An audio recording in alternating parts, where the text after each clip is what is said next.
Tandaan mo, Z. Na action. Obligasyon mong ilayo si Erin sa mananakit sa kanya. Tandaan mo, tama itong ginagawa mo. Z, para klaro lang ha. Hindi ako agree dito sa ginagawa natin. Sinusuportahan lang ito.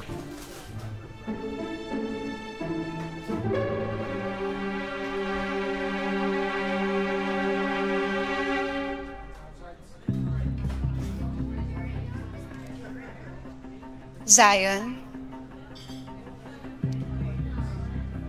Noemi, si Poy, kaibigan ko. I'll go straight to the point.